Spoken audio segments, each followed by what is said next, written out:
Les he hablado en esta primera parte de aquellos temas útiles para entender lo que sea la necesidad de un equilibrio integral. Les he hablado de la parte biológica, de la parte emocional, del lóbulo prefrontal. Y yo noto que en nuestra sociedad el espíritu ha sido bastante relegado.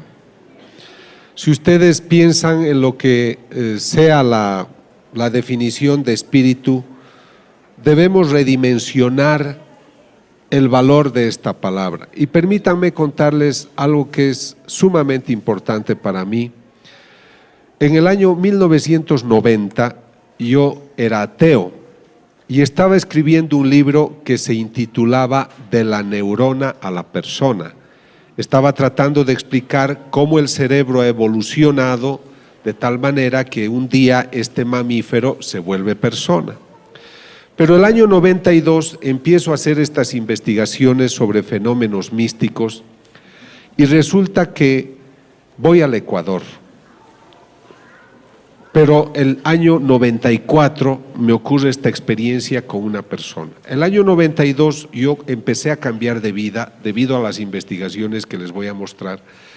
Pero el año 94 el obispo del Ecuador había pensado que la señora Patricia Talbot no era una vidente auténtica, sino falsa.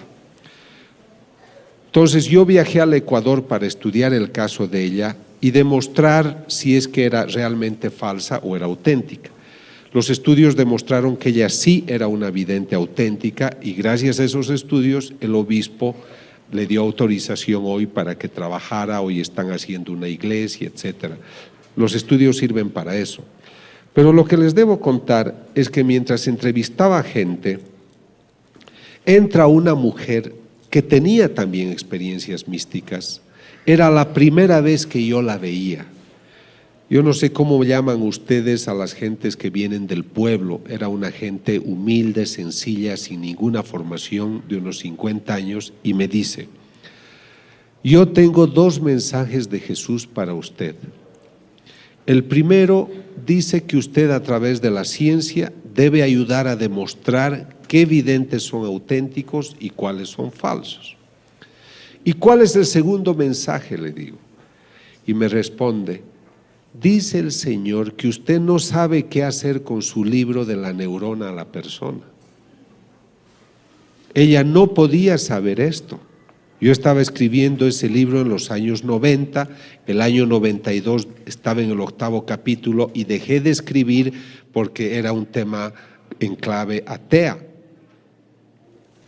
Entonces les estoy hablando de que esto es serio. Entonces ella me dice: y el Señor me ha dicho que le diga lo que usted no sabe. Me dijo: el alma es la vida.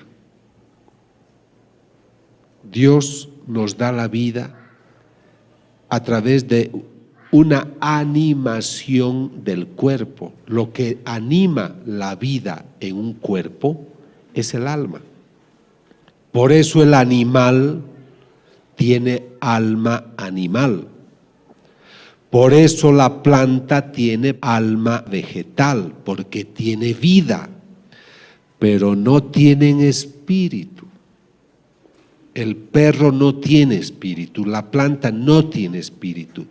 El espíritu es la parte divina que cada hombre tiene en sí, que Dios sopla al hombre en el momento que el hombre concibe con la mujer. El espíritu es la parte divina que tiene cada hombre y se expresa en la vida del hombre, se expresa a través de la conducta. Una persona como Teresa de Calcuta, una persona como el Papa Juan Pablo II, como muchos de ustedes, como todos ustedes, gente que está interesada en mejorar su parte espiritual, en mejorar su vida, en ayudar al prójimo, es gente que tiene una parte espiritual hermosa. Me falta tequila. Entonces lo que sucede es de que cuando nosotros nos alejamos de esa relación espiritual con lo espiritual, se achica la dimensión espiritual y nos materializamos. Por eso mi amigo millonario que tiene todo es infeliz, porque su dinero no le basta y va comprando placeres, pero no es feliz. El hombre que ignora su dimensión espiritual ignora los valores que vienen de esa dimensión. Entonces, este es el problema que nosotros tenemos. Por eso es que yo creo que nuestra sociedad debe volver a redescubrir su vida espiritual. Ahora, ¿qué ha pasado con el ambiente científico? Yo he estado muy cerca de la doctora Rita Levi Montalcini, premio Nobel de Medicina, porque ella descubrió cómo nacen las neuronas. Yo he trabajado cómo estimular bioeléctricamente las neuronas. Y ella me dice, pensar que el hombre tiene un espíritu es una ingenuidad. 50% de los premios Nobel, de los científicos que venden sus libros con mucho éxito, no creen en el espíritu. Ellos insisten en que venimos del mono. Ellos insisten en esas teorías de que somos fruto del caos, de los choques interplanetarios, de las primeras partículas que cayeron, que venimos del mono. Y ahora miren cuán inteligente es el hombre de hoy, que le es más fácil creer que venimos del mono que de Dios. Es que es grave. Y hay teorías que dicen que venimos de las abejas. Yo no sé cómo harán esa concepción de un mamífero semejante que salgan las abejas. Entonces, tenemos problemas serios de puntos de vista. Pero a veces estas gentes tienen tanta fuerza que ellos son los que ganan y nos desconciertan. Y muchos de sus hijos les dicen, mamá, yo no creo porque no puede haber espíritu, porque en los laboratorios no se puede ver y ni tocar ni medir. La gente se ha hecho empirista, quiere ver, tocar y medir para creer. Entonces tú te quedas desesperado, desesperada, porque dices, hijo, ¿cómo te he de demostrar que Dios existe si no lo puedo poner en un laboratorio? Pero Dios es muy Señor, el Señor es muy Señor. Y está preocupado de darte razones, motivos para que creas. Y creo que se sirve de muchas cosas. Y la primera experiencia que yo quiero presentarles es la siguiente. Yo les he dicho que empiezo el año 92 estudiando una imagen de un Cristo, que no es la que ven, es otra, pero ese fue el inicio de otras investigaciones. El año 95 me llaman a una ciudad de Bolivia que se llama Cochabamba, porque esta imagen del Cristo exudaba lágrimas cristalinas y lágrimas de sangre. Cuando yo hago estas investigaciones, me voy delante de la imagen y me quedo horas y horas y horas.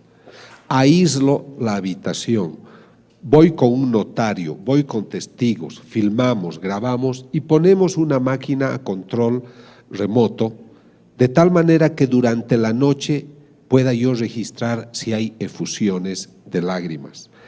Entonces, cuando yo fui a estudiar esta imagen, me di cuenta que en la frente tenía unas costras, o sea, había un proceso que se presenta también en las personas cuando tenemos algunas heridas. Entonces yo le tomé una muestra de costra, eran unas 200 costras en la frente, tomé una al azar y la mandé a analizar a un laboratorio patológico de Australia, en New Wales.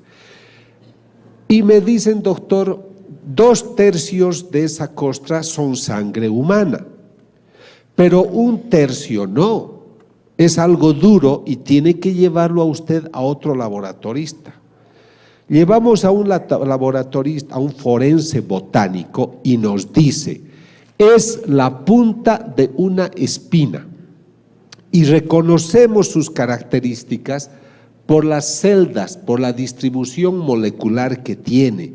Es una espina propia de un país árido como Israel, como el Asia Menor. Y en Bolivia eso no existe. ¿Cómo es posible que en una estatua de yeso salga sangre, se formen coágulos, se formen costras y dentro de una de ellas haya una espina? Muchas gentes cuando escuchan de esto dicen, es que dentro de la imagen hay algún mecanismo que le hace exudar. Yo no estoy usando la palabra llorar, nosotros decimos exuda o tiene efusión de sangre o de lágrima. Entonces hago una tomografía axial computarizada que divide la imagen en 27 partes y dentro está vacía. No hay ningún mecanismo que justifique esta efusión.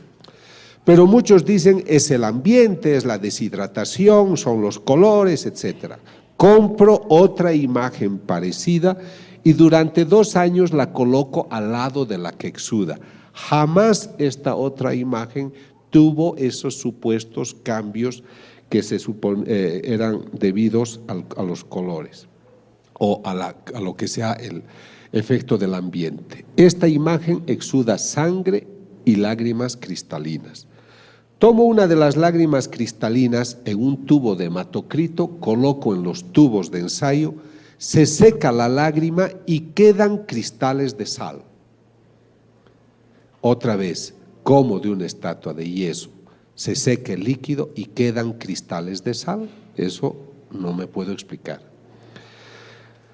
Hemos hecho 7 estudios en laboratorios del mundo, desde el año 1995 al 2000. Todos confirman que este es el estudio que se hace,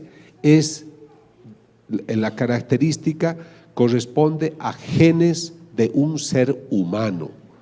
O sea, todo ese líquido corresponde a una persona.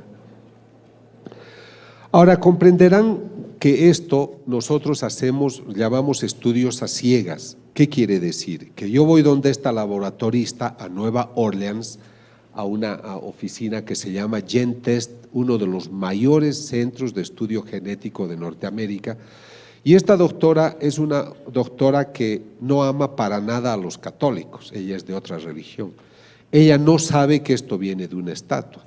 Pero este señor que está ahí, Ron Tesoriero, es el australiano abogado que viaja conmigo para autentificar mis investigaciones, y él le dice, esta sangre viene de una estatua. Entonces ella se sorprende y ella dice, esto no puede ser que de una estatua de yeso salga esto.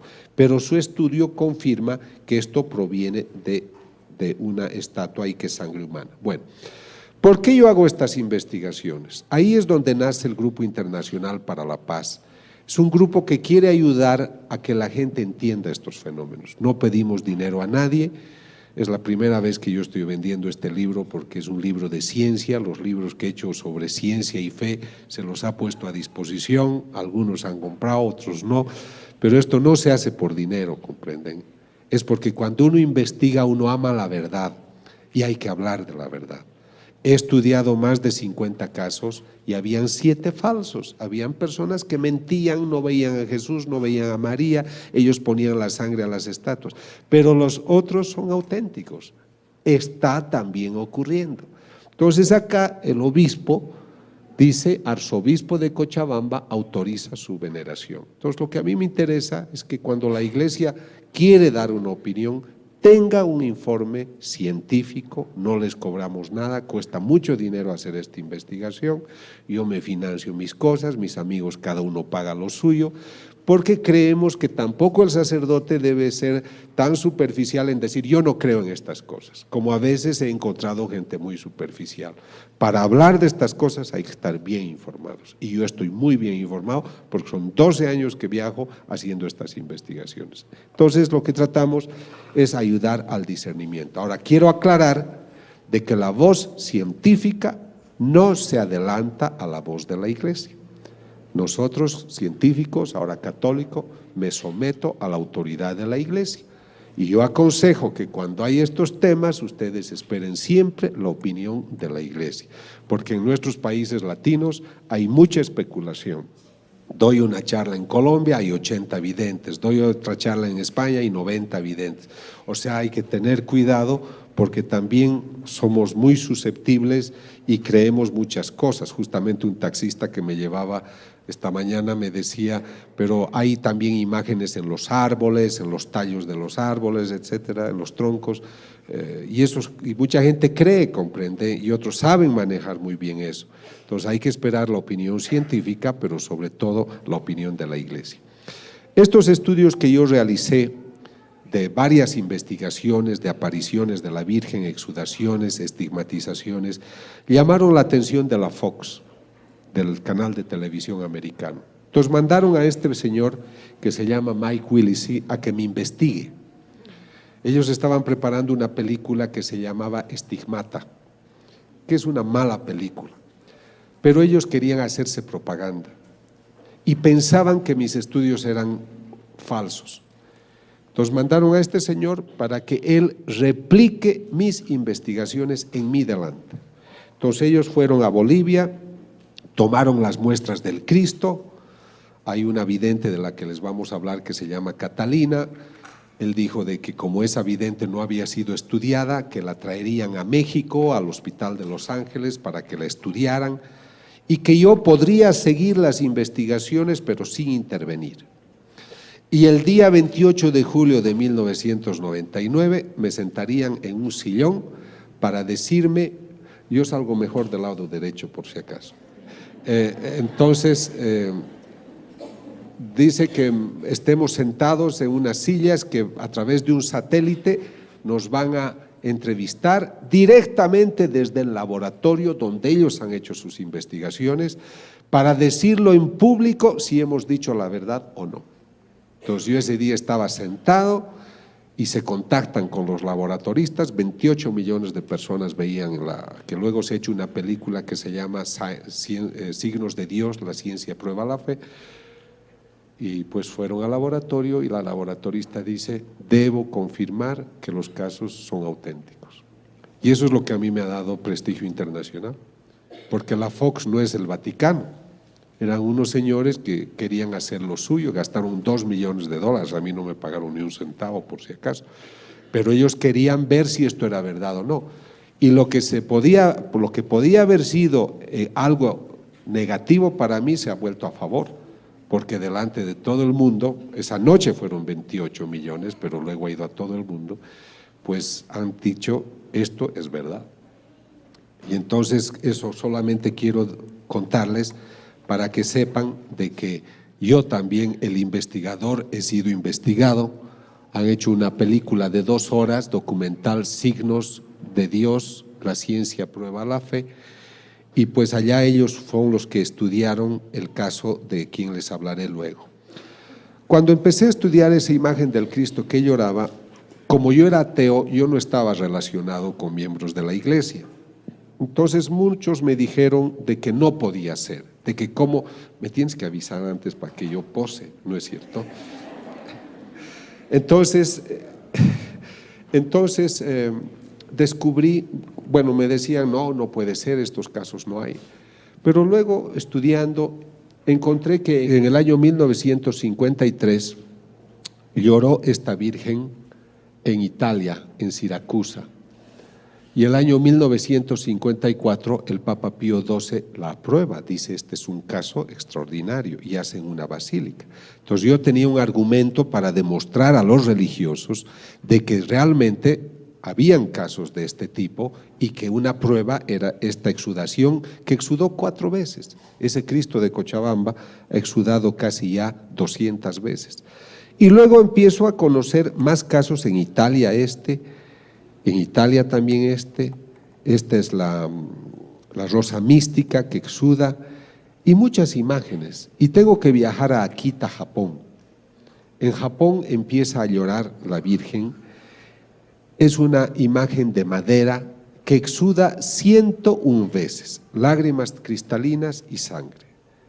A quien le ocurre eso es a una monjita, que es una vidente que ve a la Virgen, se llama Agnese Sasagawa. Es una religiosa sorda. Ella empieza a verla a la Virgen y se sana de la sordera.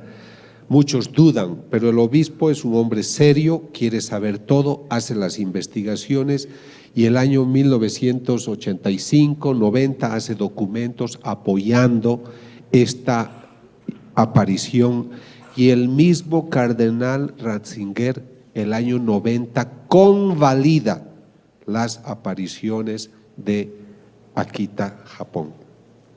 Entonces, no es que la Iglesia no se interesa, lo que pasa es que quienes no hablan bien de estos eventos no están bien informados. Luego tengo que viajar a Naju, Corea, donde otra imagen de la Virgen exuda 700 veces lágrimas cristalinas y sangre, como pueden ver acá.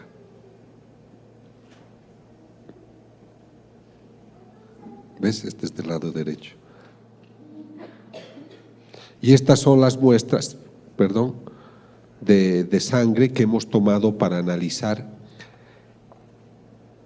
y comparar con otras investigaciones que me tocan realizar. Ahora, no en todas partes hay exudaciones de lágrimas, de sangre o cristalinas. En algunos lugares hay efusiones de aceite.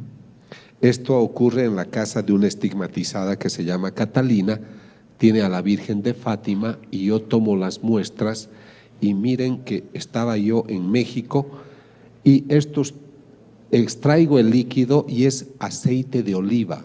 Este estudio lo hice realizar en el Tecnológico de Monterrey porque yo estaba haciendo una investigación allá.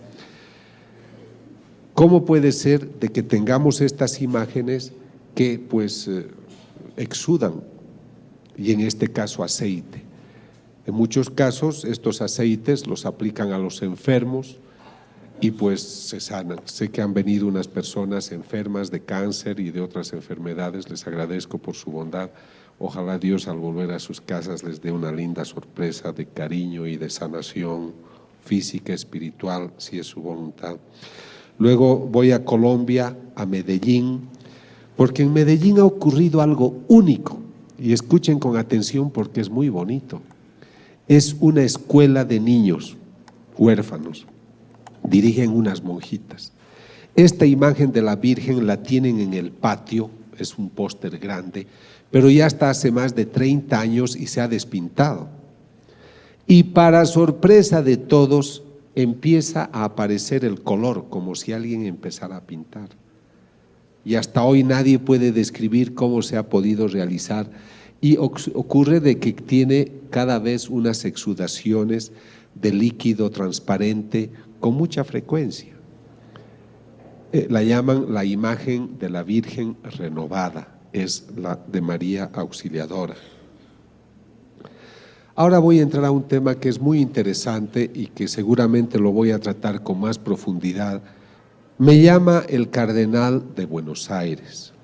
Les recalco esto porque la Iglesia, después de tantos años de trabajo, valora estas investigaciones. Entonces me llaman porque en Buenos Aires resulta que hoy hay la moda de que cierta gente comulga con la mano. Entonces alguien hizo caer la hostia y como la hostia estaba sucia ya no la quiso levantar, consagrada. Entonces alguien le avisa al sacerdote, el sacerdote la toma y la pone en esta fuente y la deposita en agua para que se disuelva, que es una norma que ellos tienen, y luego la echan en una plantita. A los 5 o 6 días que estaba en el tabernáculo, abre el tabernáculo y ve que en vez de haberse desintegrado hay unas manchas rojizas. En sus distintas formas ve que el líquido aumenta en los días sucesivos y es ahí donde me invitan a mí a tomar una muestra y saber de qué se trata. Yo viajo varias veces y tengo 2 muestras. Una es una masa gelatinosa, porque les he contado de una hostia, pero lo mismo ocurrió con otra hostia. Son 2 hostias que debo estudiar. Una es esta y otra es una que exudó el año 96, que tuvo esta efusión y que se ha vuelto costra seca. Ahora, yo viajo a Norteamérica, a unos laboratorios de California, llevando esta muestra. Yo no les digo esto viene de una hostia, El estudio a ciegas consiste, señores laboratoristas, tengo esta muestra, analícenla. ¿Cuál es el resultado? Doctor, la muestra que usted ha traído es músculo del corazón, músculo del miocardio, del ventrículo izquierdo. Es el primer resultado. Pero hay muchas cosas que descubrir. Este estudio ya lo estamos realizando desde el año 99. Pero hace un par de meses descubrimos que había un gran experto en cardiología, en patología y en bioquímica. Es el único profesor que ha escrito un libro, Cómo pronosticar de qué ha muerto una persona cuando el corazón ha sido lesionado. Entonces, este profesor es un profesor muy famoso, el profesor Tsugibe. Entonces, se le entregan a él las muestras y él dice, esta persona que tenía este corazón tiene que haber muerto muy maltratada, porque en su corazón hay lesiones que muestran que ha sido muy golpeado. A este hombre lo han torturado. Él no sabe que esto es una hostia. Y luego, ¿qué es lo que sucede? Él dice, pero algo ustedes me tienen que explicar. ¿Cómo es posible que cuando yo estaba estudiando esta muestra, la muestra palpitaba, latía? Así que explíquenme cómo le sacan ustedes el corazón a un muerto y me lo traen vivo hasta mi laboratorio en Nueva York. Profesor Tsugibe, no es lo que usted piensa. Esta es una hostia consagrada que ha empezado a sangrar. Imagínense, él tiene más pelos que yo, casi se los arranca todos. Porque imagínate a un hombre que le digas de esta masa de trigo que se ha vuelto sangre, se ha coagulado, hay una muestra de músculo del corazón. Pero ahí no termina la cosa, porque como él dijo, díganme cómo es posible que esté viva. Les estoy hablando de que esto estoy estudiando desde el 99, son 5 años, amigos, que la muestra está en mi poder.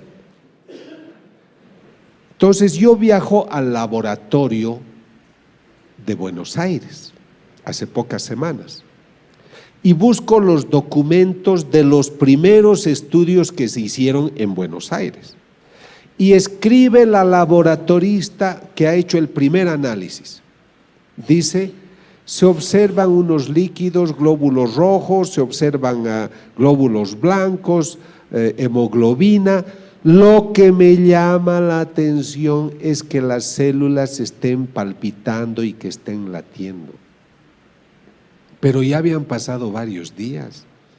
A los 15 minutos los glóbulos rojos, los glóbulos blancos ya se descomponen. Entonces, ahí es que me interesó mucho el tema del corazón y me entero de que en el siglo VIII, en Lanciano, una población al sur de Italia, un sacerdote celebraba la misa y dudaba si Cristo estaba presente en la Eucaristía o no.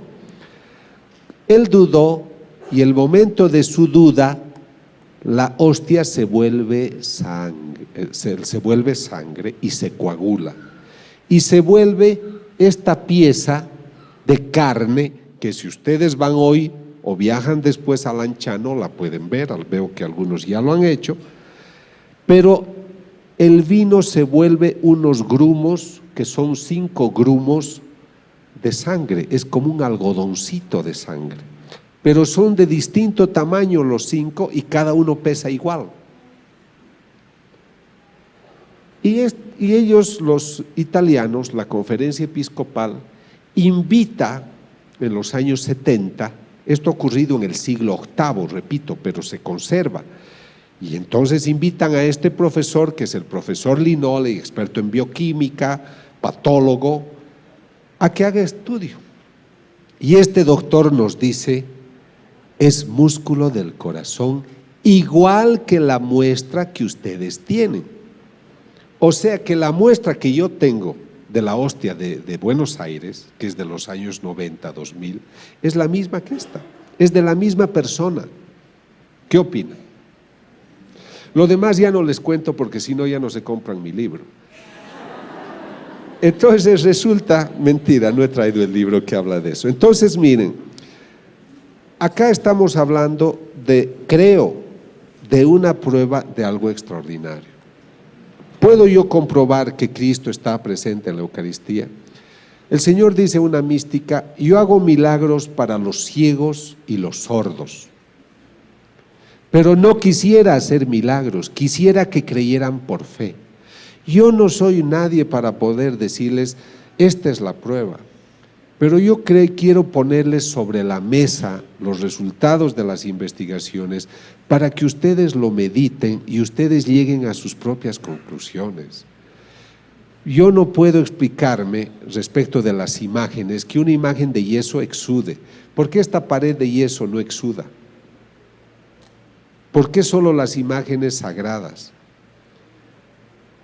Entonces, yo creo que ustedes tienen que meditar qué nos está queriendo decir el Señor a través de los siglos.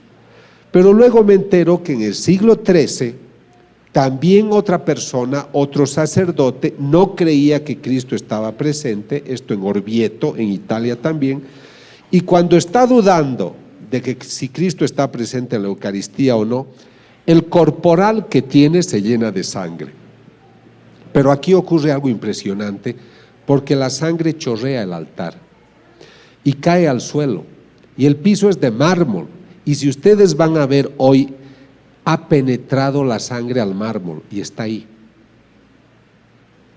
Entonces sale, rebalsa y penetra. Es debido a esta experiencia del siglo XIII que el Papa Urbano, que se encontraba cerca de Orvieto, viaja al lugar a ver este milagro, y Urbano IV pide a Santo Tomás de Aquino hacer la misa, el ritual, la ceremonia para establecer la fiesta de Corpus Christi. O sea que sepan ustedes de que la fiesta de Corpus Christi nace de un milagro eucarístico. ¿Están cansados o no? Si no les cuento más cosas. Bueno, entonces les voy a contar una cosa muy bonita. Es que yo me regulo, no quiero cansarlos, pero les voy a contar algo muy bonito. Yo les conté que la vidente Patricia Talbot, el obispo decidió que ella era falsa. Pero ¿quiénes decidieron eso? Un profesor de teología, un profesor de español. Entonces yo viajé, le dije, obispo, el año 94.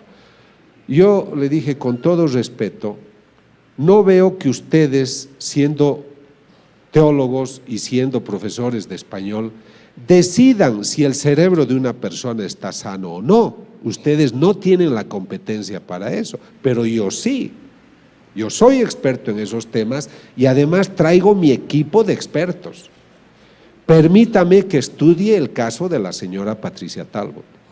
Por suerte fue un buen obispo y me dijo, doctor, le autorizo, reconociendo que él había actuado de otra manera. El día de la investigación, yo no podía estudiar la aparición del Señor, porque ella ya no tenía apariciones, ni del Señor ni de la Virgen. Cuando yo estudio el cerebro de una vidente o de un vidente, su cerebro produce ondas delta, que son unas ondas de 3-4 latidos por segundo, que ningún ser humano produce si está despierto. Solo produces eso si estás en sueño profundo, en anestesia, estás con drogas, pero basta que despiertes y no produces ondas delta. Todos los videntes auténticos que yo he estudiado producen esa onda. Entonces, y los físicos nucleares descubren que el momento que se aparece el Señor hay emisión de radiaciones y aumenta la concentración de energía en una habitación como si entraran 5 a 10 mil personas a la sala. Entonces, como esta persona ya no tenía apariciones, yo no sabía cómo demostrar la parte, digamos, de que ocurría algo extraordinario con ella. Entonces yo le dije a su sacerdote, le dije: Padre Martínez, le pido un favor, prepárela a Patricia para darle la comunión, porque si Cristo está presente en la Eucaristía, yo tengo que obtener en mis equipos los mismos resultados que cuando Cristo se aparece. Esa era mi atrevida hipótesis. Llega el momento de la investigación. El cerebro de esta mujer es normal, no es una loca, no es una chiflada. Hice entrevistas psicológicas, hicimos el estudio neurológico, no era epiléptica, no tenía tumores, etc. Y le digo: ahora dele la comunión. Le da la comunión y la máquina que mide la emisión de radiaciones muestra que al lado izquierdo de ella ha aumentado la concentración de energía. Y el rato que ella comulga, el momento que toca la lengua, el cerebro empieza a producir ondas delta, igual que cuando hay una aparición del Señor. Y ella se inclina a la izquierda mientras ha comulgado. Termina la comunión y le digo: Patricia, ¿por qué se ha inclinado a la izquierda? Porque el Señor se apareció, doctor, el Señor estaba acá todo el tiempo. Si ustedes van a un tabernáculo, no van a medir radiaciones, pero el Señor permitió esa experiencia justamente por esta razón, para darnos pruebas de que algo extraordinario ocurre. Yo les diré, me he dedicado a hacer estas investigaciones, pero también tengo un poco de vergüenza ante Dios, porque cuando investigamos el primer caso de la vidente Nancy Fowler en Norteamérica, el Señor le dice: Why do you test me? ¿Por qué me pruebas? El Señor se apena de que sigamos probando para tener pruebas. Pero también le dice: hija, es que viven en un mundo muy racionalista, ya no son sencillos como palomas, son gente complicada. Les he dado una mente para entender mi maravilla y utilizan para decir que vienen del mono. Y la utilizan para negarme. Les he dado manos para que me abracen y utilizan para darme una bofetada. Y esto le dice a Catalina, a esa señora que hemos estudiado y que tiene estigmas. Esta señora Catalina es de Bolivia, pero vive en México, y el Señor un día le dice que, bueno, que él quería utilizarla a ella para experiencias importantes. Yo estaba no sé dónde y me llaman de una clínica, me dicen: doctor, la señora quiere verle. Viajo a esa ciudad, a una clínica, y esta señora tenía en sus manos unas heridas. Los doctores del hospital dijeron que ella tenía equimosis, unas heridas que se curarían en unas 5 semanas. Un médico me dijo: su marido la debe haber golpeado, usted que es psicólogo, indague.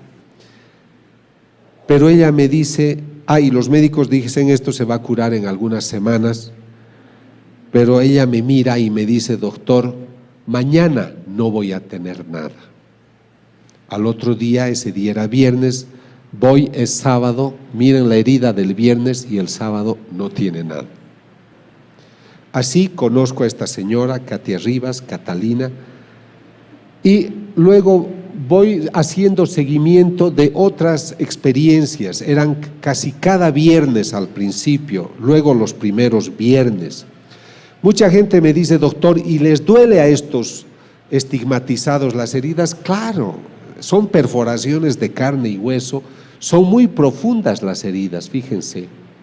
Pero a las 3 horas, esto empieza en general a las 12, a mediodía, pero a las 3 de la tarde se empiezan a cerrar las heridas. Este es el pie, esta es la misma herida que ya se empieza a cerrar.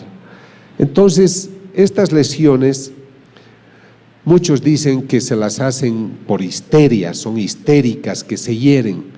A mí me han visto en público 200 millones de personas y ustedes son parte hoy de esos 200 millones. Y yo les digo, si ustedes conocen una histérica que se hace estas heridas y a las 3 horas las cura, yo la quiero estudiar. Y quiero demostrar al mundo que hay esas histéricas. Porque hay gente muy arriesgada que dice cosas y no tiene pruebas. Yo quiero estudiar a esas histéricas. Puede haber una persona que tenga algún poder mental y se hace una herida en el muslo, tal vez en el pecho, pero estas personas te pronostican, te dicen: yo voy a tener heridas mañana, en un mes, en 2 meses, y te dicen los horarios. Pero no solo eso, son personas como el caso de esta Catalina, que ha escrito 14, 15 libros dictados por el Señor, porque ella escucha al Señor, la ve a la Virgen. Creo que les han traído unos libros. Yo les aconsejo, si quieren crecer interiormente, hay un libro que para mí me parece importante, se llama La Gran Cruzada del Amor, que creo que lo tienen afuera. Es un libro que te explica cómo Dios te ve. Dice: yo soy un Dios del amor, amar es lo que mejor sé hacer, pero te pido que cuando tú me escuches seas como una paloma. ¿Y sabes por qué te pido que seas como una paloma? Para que seas fiel, porque la paloma biológicamente no puede ver varios objetos a la vez, solo ve uno. Y yo quiero que seas como una paloma para que solo me veas a mí.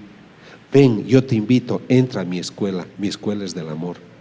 Y el otro libro, que ojalá también esté, se intitula Las Puertas del Cielo. Son 15 o 17 libros, pero yo les recomiendo empezar con estos 2, luego seguirán. Aquí están los amigos del apostolado que les pueden proveer.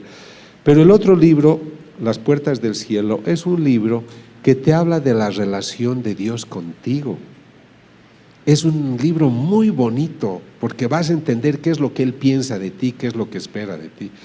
Y hay otro que me parece útil, que es muy cortito, que habla sobre todo lo que ocurre durante la misa. Mucha gente se aburre durante la misa, pero no sabe las maravillas que ocurren en las misas. Aquí hay un sacerdote maravilloso. En todas las misas que celebra se le aparece la Virgen a su derecha en cada misa. Y en cada momento que eleva el sacerdote la hostia, Dios Padre, el Hijo, el Espíritu Santo se aparecen en cada misa. Y en el momento del ofertorio, tú estás pensando en dar tu limosnita, pero tu ángel se ha retirado de ti, el de la guarda, va delante del altar y lleva tus ofrendas, ¿no? Ella ya lo tiene. Por eso, entonces, que otros también lo tengan. Esto significa de que hay muchas enseñanzas que ignoramos y que el Señor a Catalina le explica. Pero los estudios, digamos, que más me han ocupado han sido los de las apariciones de la Virgen. Imagínense, la Virgen yo era ateo cuando empecé esto, y me dicen: se aparece la Virgen, doctor, en Yugoslavia. Y yo digo: ¿cómo se va a aparecer la Virgen? Tendría que tener 2000 años de edad. ¿Cómo puede vivir alguien 2000 años? Porque yo venía del ateísmo, no entendía. Entonces viajo a hacer mi primera investigación a Estados Unidos.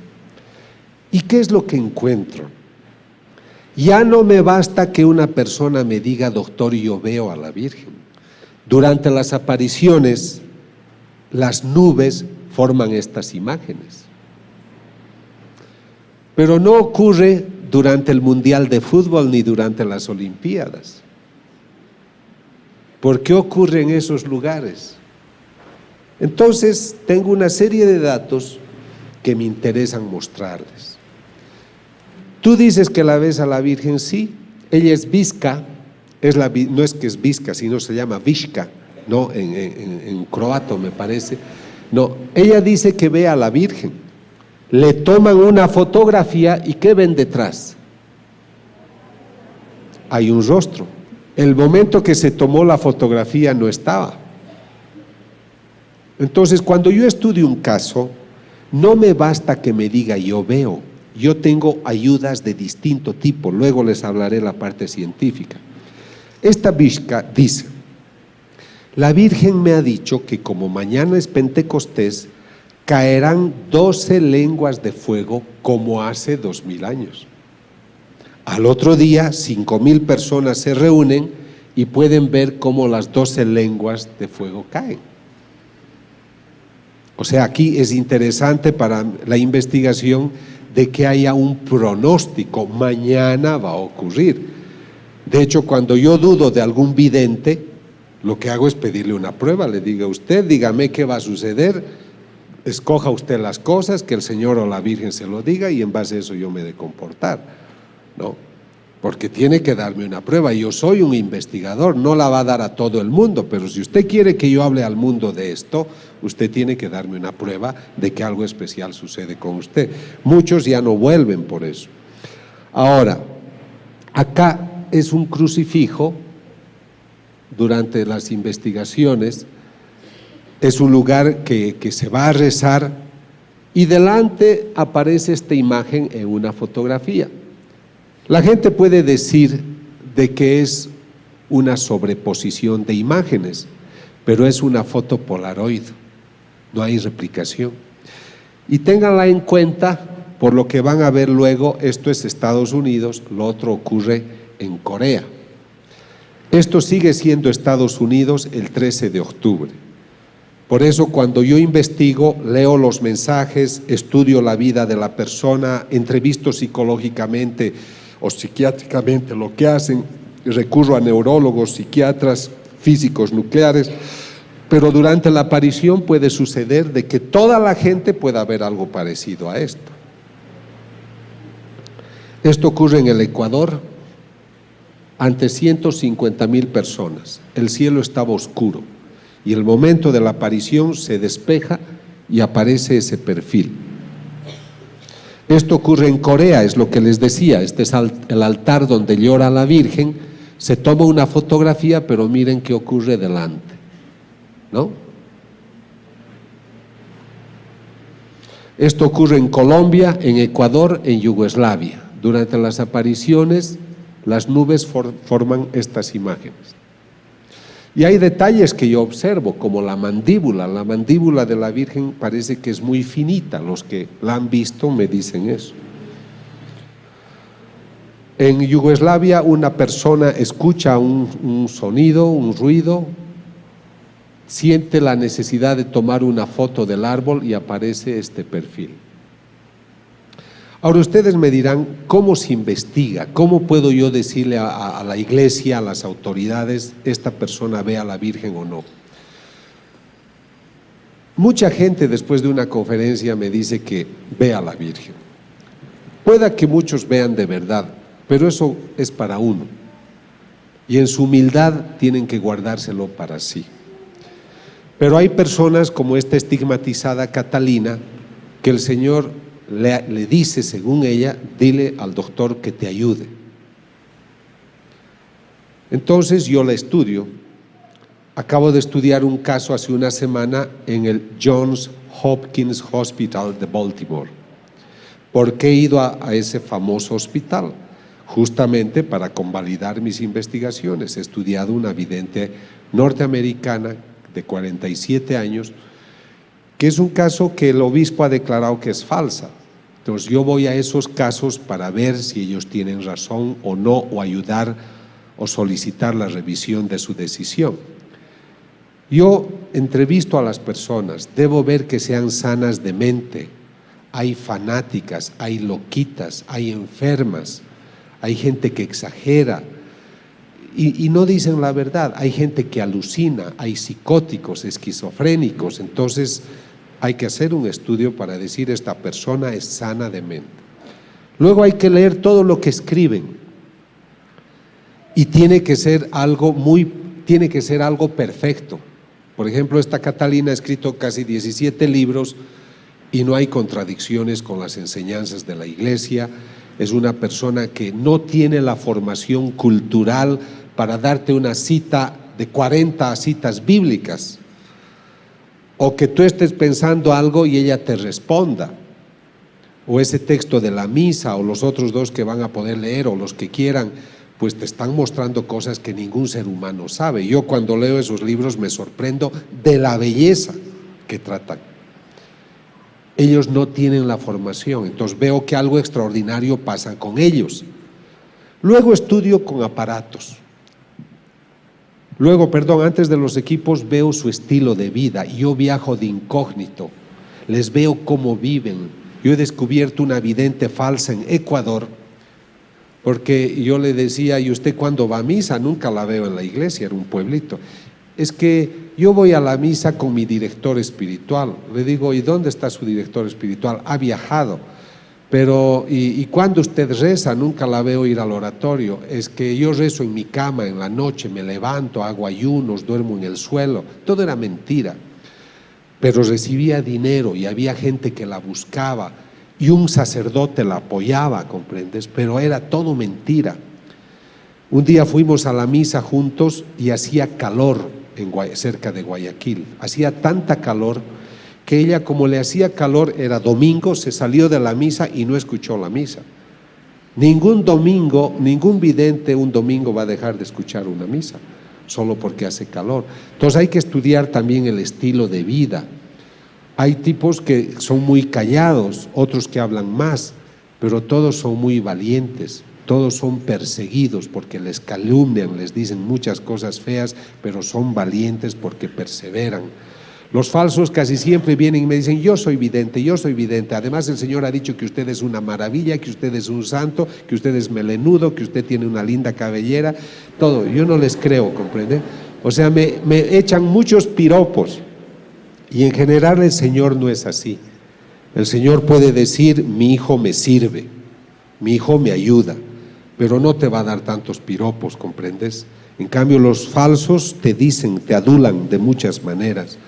Por eso cuando viajamos no permitimos que nos paguen un hotel, que nos alojen en sus casas. Por eso yo no puedo recibir dinero ni de ellos ni de la iglesia, tengo que financiarme yo, porque tengo que sentirme libre de lo que hago. He tenido un grave problema en un país centroamericano. La prensa descubrió que el vidente que se decía estigmatizado, el momento en el cual según él sangraban sus manos, la televisión con un teleobjetivo descubrió que tenía una cruz y que al pincharla se perforaba el dedo, luego se untaba lo demás y decía, ahí están mis estigmas. Entonces el grupo que le ayudaba a este estigmatizado de unos 50 años, me llama y me dice, doctor, ayúdenos porque la prensa nos está atacando y dicen que este hombre es falso. Como yo soy Robin Hood, como soy el mosquetero que ayuda a los que tienen problemas, viajé para hacerme problemas. Entonces yo llego al lugar y le digo, me interesa verlo al vidente.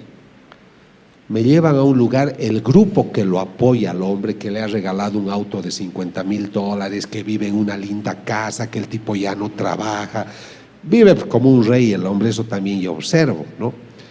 Entonces les digo, bueno, aquí estoy. Lo entrevisto al hombre, no me dio la impresión que era místico, para nada, pero yo debo tener pruebas, no me debo basar en mi impresión. Entonces les digo, muéstrenme todo el material que tienen de cuando tiene sus estigmas. Y me dicen, doctor, hemos viajado a España al convento donde está la santa que él representa, porque él habla como mujer y habla de una santa, etcétera. Entonces me muestran las películas donde está sangrando, 5 películas, y descubro en las 5 el momento que se perfora. Entonces yo he ido a ayudarle a descubrir que era falsa la perforación y descubro que otras 5 veces se ha perforado. Y yo le digo al grupo, queridos amigos, lamentablemente no les puedo ayudar porque el Señor realmente tiene la cruz con agujas que él se perfora. Me querían golpear, me querían sacar por la ventana, porque estaban molestos de que yo descubra una falsedad. Entonces, este es un problema. Hay gente que se hace fanática y que cree cualquier cosa. Por eso, no protesten contra la iglesia. Yo sé que a veces algunas autoridades son severas con ciertos videntes auténticos, pero estos están con Dios y al final la luz va a salir. Pero no hay que adelantarse, no hay que faltar al respeto a la decisión de la iglesia. Yo he estudiado 3 casos importantes y maravillosos de videntes que eran auténticos y luego han cambiado de vida y se han vuelto personas desagradables. ¿Qué pasaba si el obispo de ese lugar las habría aprobado? Harían el ridículo ahora. Entonces, por eso la iglesia está protegida por el Espíritu Santo y no tenemos que hacer depender nuestra fe de estos eventos. Estos eventos nos están despertando la fe, como ha sido mi caso. A ustedes estoy seguro que ahora van a comulgar con más entusiasmo, pero no dependamos de la vidente, del vidente. Ellos son unos instrumentos que nos tienen que llevar a las enseñanzas de la iglesia, al dogma.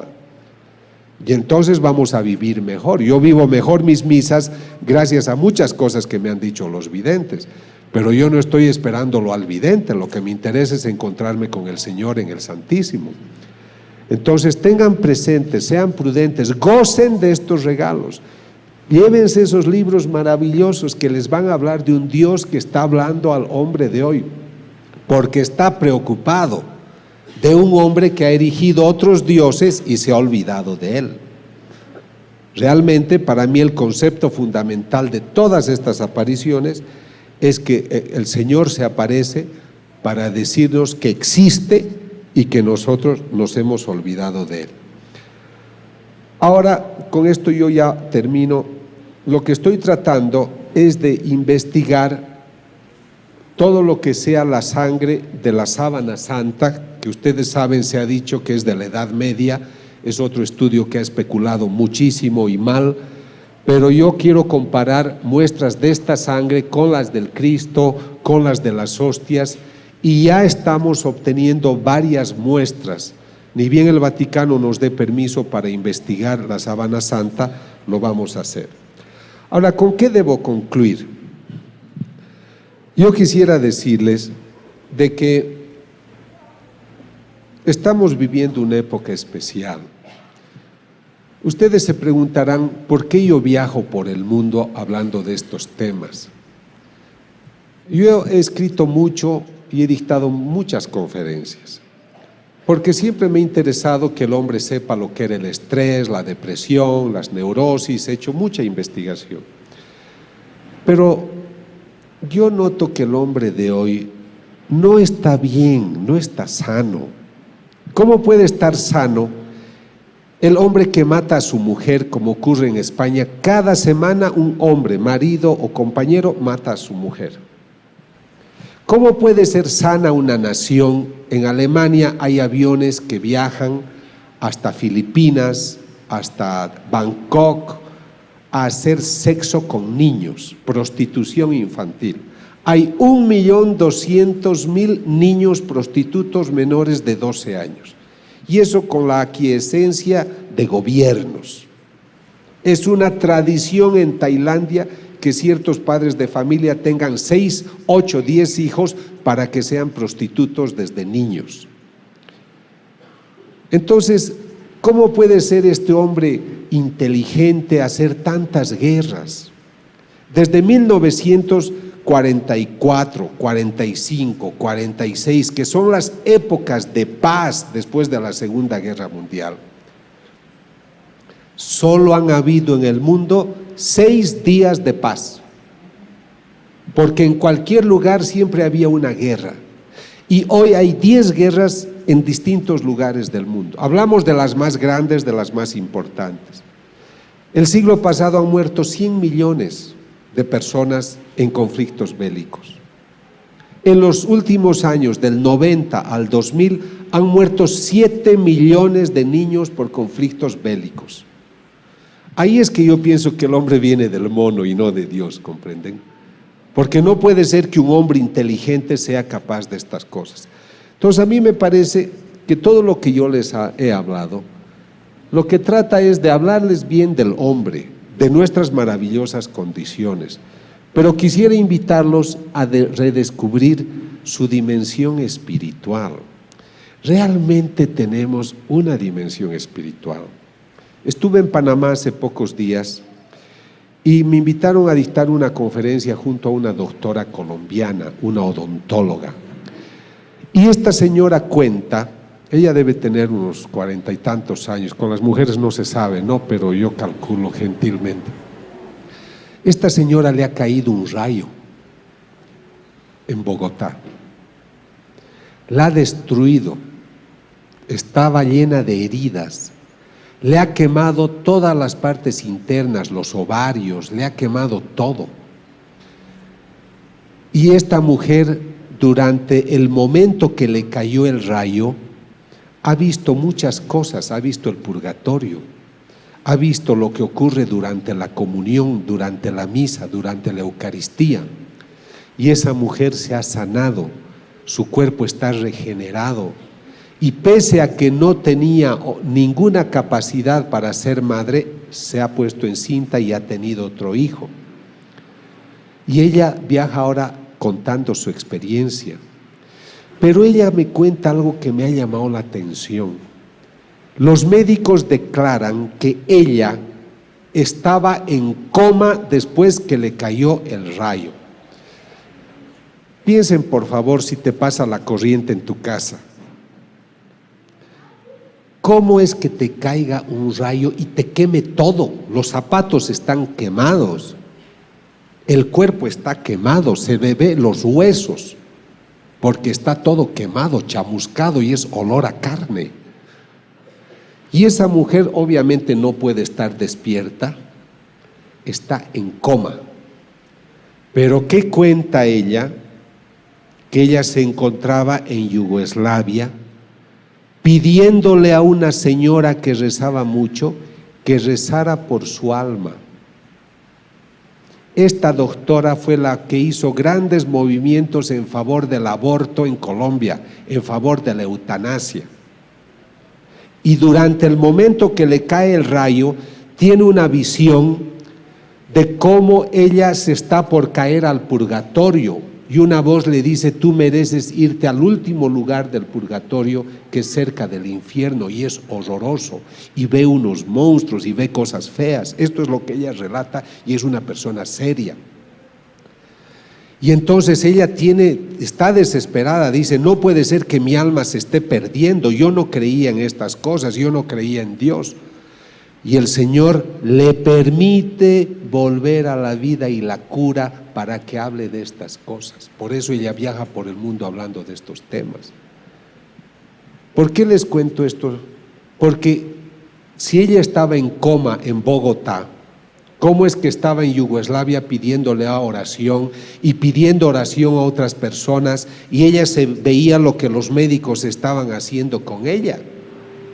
Para mí este es un caso interesante porque demuestra que tenemos un espíritu, que es el que se estaba moviendo para pedir oraciones. Por eso hacen bien ustedes cuando hacen oraciones de reparación.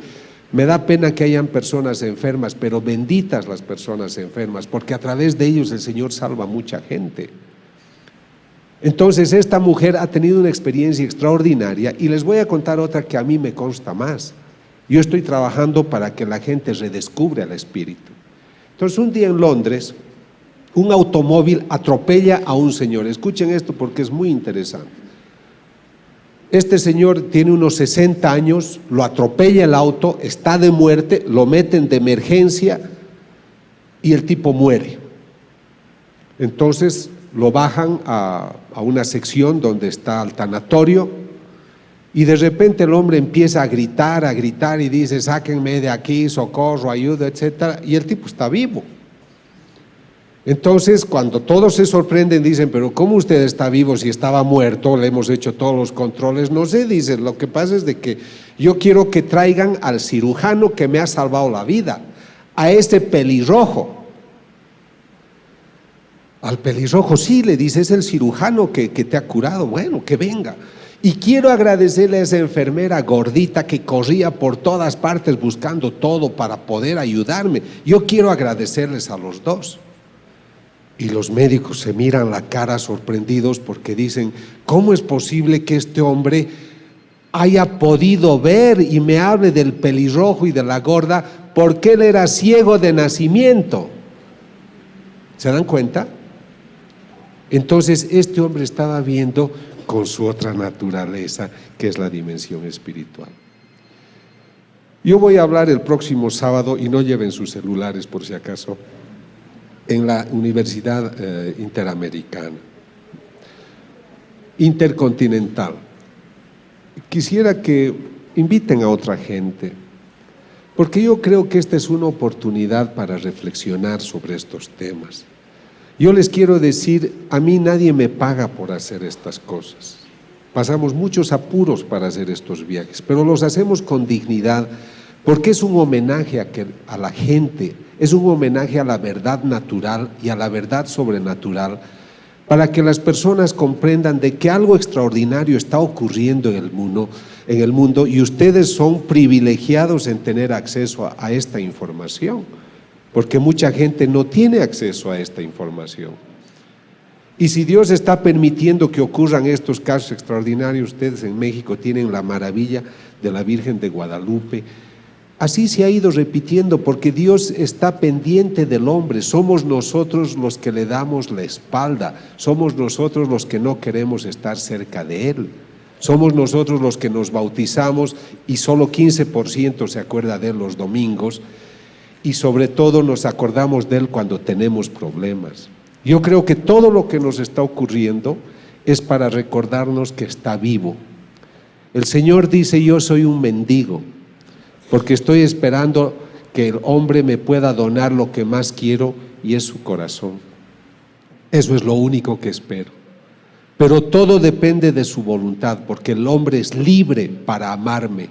Él puede construir otros dioses si él quiere, pero yo lo he creado para poblar el cielo y no para poblar el infierno. Yo no soy un Dios que castiga, soy un Dios que se apena por el pecado. No te condeno, lo que quiero es más bien salvarte, quiero sacar de la muerte vida, porque yo he vencido a la muerte. Cuando yo leo estos mensajes y cuando se lleven esos libros, léanlos poco a poco. Yo hago una cosa, me voy a una iglesia a leerlos delante del Santísimo, porque escuchas esa voz viva, escuchas a ese Dios que te está hablando aún hoy. Seamos generosos, no estamos bien, nuestra economía no va bien, la gasolina está aumentando, los conflictos bélicos aumentan, viajar cada vez se hace difícil, sacar una visa para ir a un país. ¿Cuántos mexicanos mueren en las fronteras simplemente porque no pueden ir tranquilos a México y de otros a Estados Unidos y de otros países? Porque hemos perdido ese sentido de hermandad. ¿Y cuándo vamos a cambiar? ¿A la fuerza, por el castigo? ¿Por qué no empezamos entre nosotros a ser mejores hermanos? Aquí hay un apostolado que es el apostolado de la nueva evangelización. Están afuera las personas que les pueden informar. Únanse a ese movimiento o únanse al movimiento que deseen, pero pongan a Dios en el centro de sus vidas, porque yo creo que el Señor, pese a que ha muerto hace 2000 años, aún hoy lo seguimos crucificando.